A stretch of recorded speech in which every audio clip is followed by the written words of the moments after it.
Good morning, sports fans. Today is Tuesday, March 17th, 2026. You're watching Rate Game Live. My name is Nick Mark George. Happy St. Patrick's Day for those who celebrate. Today is a special day for celebrations because it is also Rate Game's second birthday. So, usually on the show, we have some segments that we set up, but today we're going to kick things off by taking a look at some OG wireframes and screenshots from when 2 years ago at this time, Rate Game was very much a baby. It was a, I would say, work in progress. We had let's call it 1.0, which looked like this. It was a Google slide creation that I started sending to my friends, pretty much asking them, number one, what they thought of it. Number two, would they use it? And this got pretty mixed feedback. I think some of my friends were probably just being nice and saying like, yeah, man, like sure, like use it. Because this is atrocious, folks. This is super ugly. And I don't even want to admit how long this took me. I bet this took me like two to 3 hours. And so the idea and kind of the sketch and whatever you want to call this, the rendering, then made its way to some super talented folks in North Macedonia who are with us today. And in 38 days, we managed to ship some wireframes to the App Store. And we can take a look at these screenshots here. And this is what you have today. This is kind of like the core, still foundational UI and UX of Rate Game, is that you can watch the game, then you can rate it from 0 to 10, and then you do it again. So on the left-hand side, that first screen, we had all of the games going on simultaneously. There's really only 3 screens in the entire app, 4 if you count the profile. It was the games that were live and upcoming. Then once the games were over, they moved to a second screen where you could rate them. So it was basically just like a one slate, one menu of games. And then once you rated them, they disappeared. They went away. And they were locked essentially in the vault. You had 3 hours to rate the game after it was over. And why 3 hours? Why did I do that? Well,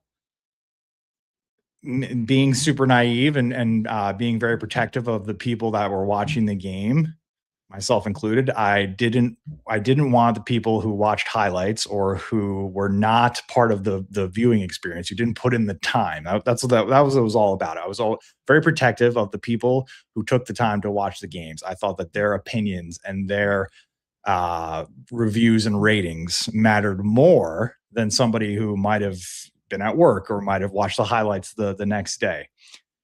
So I put it on a timer and we called it the vault. And so at the 3 hour mark, that was it. Everybody who rated the game, we locked the game, and that was the final average rating.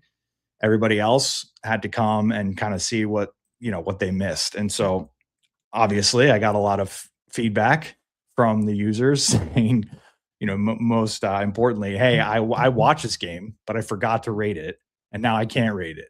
Like what's going on here? So I think shortly thereafter, for the NBA playoffs, we opened it. We kind of, oh no, you know what we did? We lengthened the window. I didn't get rid of it yet. I wasn't done with it. It went from 3 hours to then 6 hours, then to 12 hours. And then we did away with it altogether. So the vault is no more, but just incredible to see how far we've come in just a few years. So happy birthday, Rate Game. Thank you to everybody who's been with us from day one. Had a really nice message this morning from one of the OGs, 801 Bracketology, one of the first folks that I ever reached out to blindly. This is a stranger on the internet that I'm DMing saying like, hey, would you have 30 minutes for me to pitch you on this idea of mine? And 801 was nice enough. We didn't even get on like a video call. I literally called his cell phone and was kind of explaining to him what Rate Game, could be, what the vision I had for it. He was super excited. And then in our Twitter X history, you can see the the last time I did was March 18th, 2024. And it was basically a screenshot of his profile saying like, hey man, I'm going to have a badge for you, a bracketologist badge for you. Big on badges in Rate Game. And the very next DM was this morning from 801. And he said, hey man, something to the effect of like, incredible to see how much progress you guys have made with the app. How can I help? How can I support you? So stuff like that is just like self-fulfilling. And that's what it's all about. That's why we're doing this. It's for moments like that. And, to, reach folks and sports fans and have them all on this platform that we love, this app that we love. So happy birthday, Rate Game. And here's to year 3. Year 3 is our year. We're smashing all the records already in the lead up to March Madness. So speaking of ratings and records, let's take a look at our road to 1 million. Let's do the little check-in. We have Monday's stats in the books. Little lighter slate, 25 games across 5 leagues, but still hefty on the ratings. And that's a huge signal. That means folks are coming. They're rating, they're getting their rookie rater achievement. I'm seeing a bunch of those. I'm seeing so many of those. It's hard to keep up with following everybody because that's what I do. I love to be like, for those who remember the first friend on MySpace, that guy, Tom. I'm trying to be like the Rate Game version of that. So 1,134 ratings. That's 7.3 out of 10. Somebody asked you today, were the sports good? You can answer yes. 7.3. We're getting spoiled, folks. These games have been very good. Either that or you guys are super gracious and you guys are super kind to the sports games. But I think we'll see by and large this start to level out. We have been super, super fortunate to watch some incredible games as of late. So I think right on the nose with the 7-3 yesterday. And speaking of which, yeah, so the kind of motif this morning and the nexus and kind of what we're gravitating around here is Rate Game's birthday. This is the second year in business, I guess you could say, the second year being out there. And the first time that I can report that the New York Knicks loss to the Indiana Pacers in game 1 of the Eastern Conference Finals, which was almost a year ago. So I've had to look at this game for almost an entire year, every day, as the number 1 rated game in the app that I built as a lifelong Knicks fan. I've had to look at the Knicks L as the number 1 rated game to the Indiana Pacers, thanks to Tyrese Halliburton's insane shot to send it in overtime in the Garden. No more, folks. No more. That record belongs to Jack Hughes and USA Hockey, the gold medal game. This is now the number 1 rated game in the app. Let me share this tab just so we can take a look. There we go. So how does it work? The top rated game and the most rated game are different and the same. So most rated, I think right now is the Super Bowl this year, sorry. But then when it comes to the overall top rated, we have a bunch of 9.8s. So the tie, when it comes to the value, the 9.8 goes to the most rated. So this has surpassed game 1 of the Eastern Conference Finals last year because it now holds also the most ratings. So if we go back and we just kind of take a look. Oopsies. And go to all leagues. You see it sits atop 425. And that game, that Eastern Conference Finals game, is going to cross into the ranks of the 400s. Wow. So right behind it, I think it'll kind of plane and steady out. So I think the USA versus Canada gold medal game still has room to grow here in terms of the folks that are going to be rating this one, because it's also on the onboarding screen. It's like one of the first games that you can rate. So I think the Halliburton shot will kind of fade out, hopefully. And USA Hockey, this gold medal game will definitely grow. So congrats to Jack Hughes and USA Hockey. You have the number 1 rated game of all time. That's 2 years worth of games across 10 different leagues. That's thousands and thousands of games. It's probably close to 20,000 games, and this is the best game out of all those games. All right. So moving on, we have. Oh, yes. Okay. So last night, World Baseball Classic. Been talking about it every morning on the show for the past 5 days. Been keying in on all these teams, all these countries that are just laying it on the line. No surprise. Last night was an absolute madhouse in Lone Depot Park.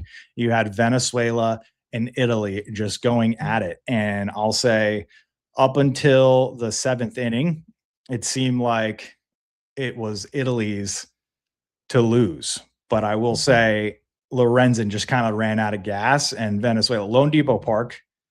I think I tweeted this, and I also included it in my rating as my take. I think the Marlins could go to a Game 7 in the World Series, truthfully, and win that game, and Lone Depot Park will not even be as close, will not even touch the decibel level that we heard last night. Last night was absolutely bonkers. Absolutely bonkers. I think half of Venezuela was inside Lone Depot Park last night, the country. Not even joking. Just the fervor and the clamoring of all of these Venezuelans willing their team to victory. We got to take a listen. We got to hear what it sounds like, because it was absolutely electric.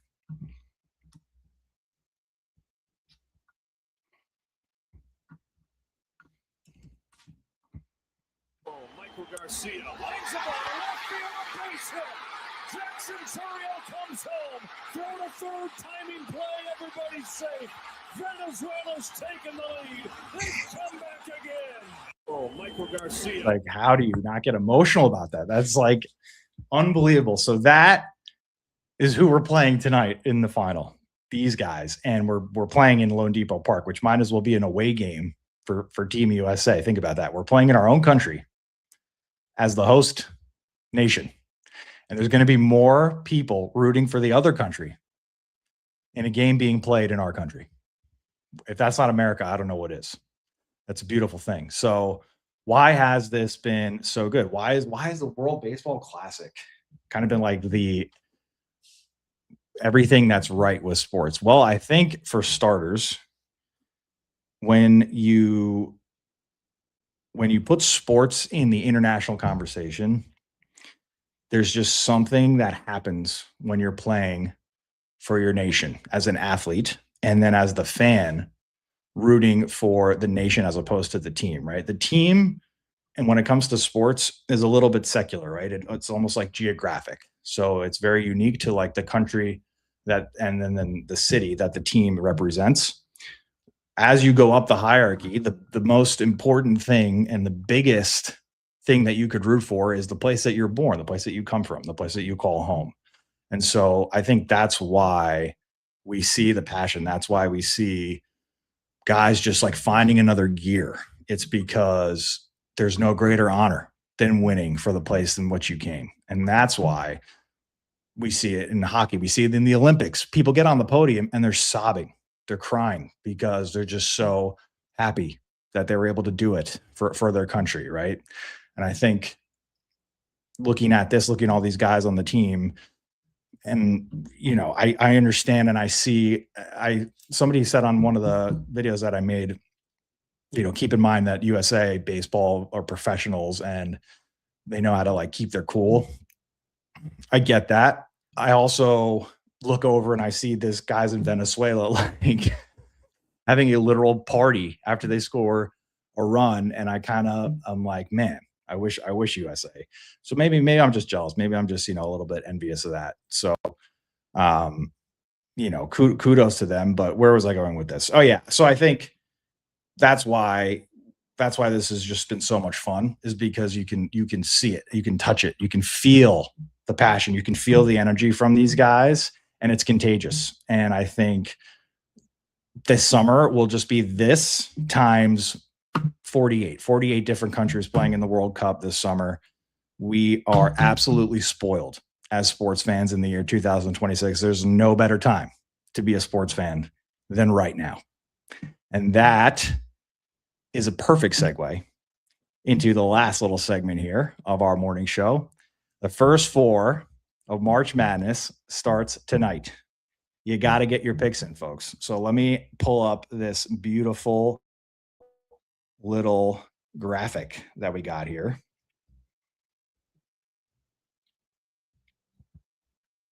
For the March Madness Pick'em Challenge. RateGame's first ever March Madness Pick'em Challenge.